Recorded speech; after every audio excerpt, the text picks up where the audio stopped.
Կթանկանան նորից բնակարանների վարձերը Իրано-իսրայելական պատերազմի ֆոնին։ Անշարժ գույքի շուկայի աշխատողներն են ահազանգում։ Արդեն ինձ ստանում եմ ազդակներ, զանգեր, չեմ վաճառում, թանկ եմ վաճառելու,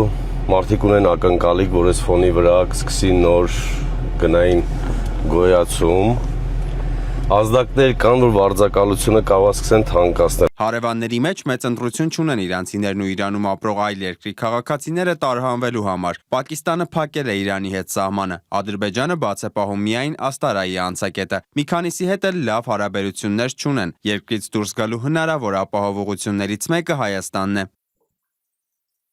Ես Դուբայում եմ ապրում, բայց Իրանից Դուբայ ուղիղ չվերթներ հիմա չկան։ Ուստի ես Իրանից մեքենայով եկել եմ Երևան, որ գնամ Դուբայ։ Սահմանային ու սահմանապահ Մեղրու համայնքապետից փորձեցինք ճշտել, արդյոք Իրանից հոսքն ավելացել է։ Խաչատուր Անդրեասյանը մեծ հետ զրույցում նշեց, մարդկանց հոսքն ավելացել է, բայց ոչ մտահոգիչ ծավալներով։ Հասկանալի է տուրիստական սեզոնը եւ Իրանում պատերազմական դրություն է։ Հնարավոր է նաեւ, որ մարդիկ բնակության այլ վայր չունենալով Հայաստան գան բնակություն հաստատելու, ինչպես օրինակ 2022 թվականին ռուս-ուկրաինական պատերազմի ժամանակ։ Այդ տարի 2021-ի համեմատությամբ Հայաստան եկած ռուսների քանակը աճեց ավելի քան 2 անգամ, հասնելով 790 հազարի։ Սպասվում է 22 թվականի նման հոսք, որը կարող է այսինքն իրավիճակ ունենանք, երբ որ հայերին տնից հանեն 3 անգամ, 2 անգամ փանկ տան պարսիկներին տները։ Իր երկրի քաղաքացիների համար Հայաստանի տարածքով անվտանգ տարհանում է պատկերացնում նաև Հնդկաստանը, հայտնում է New Indian Express-ը, իսկ կդիմանա շուկան անկայունությանը։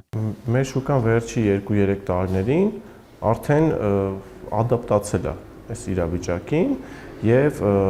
ունեցանք ռուս-ուկրաինականի 2 հոսք եւ ունեցանք Արցախի ցավալի դեպքեր, երբ որ մեր հայրենակիցներ եկան եւ շուրջ 200-ից 300 հազար մարդ են ընդունել Հայաստանի Հանրապետություն։ Փորձեցինք պետական մարմիններից ճշտել, թե որ գերատեսչությունն է վերահսկում, բայց վերահսկվում է ազատ շուկայական հարաբերություններ են եւ ոչ էկոնոմիկայի, ոչ սոցիալի կամ համայնքապետարանների վերահսկողության գոտում չէ։ Դա բնական process է։ Տեսեք, այդ գների բարձրացումը միայն Հայաստանում չի եղել։ Դա մեր տարածաշրջանում, Վրաստանում, Թուրքիայում, բոլոր տեղերն եղել են, եթե ուսումնասիրեն շուկաները։ Դա նորմալ process է, երբ որ պահանջարկը կտրուկ աճում է, այն ազատ բնակ ֆոնդը, ովքեր որ ուզում են բնականները վարձակալություն հանձնեն,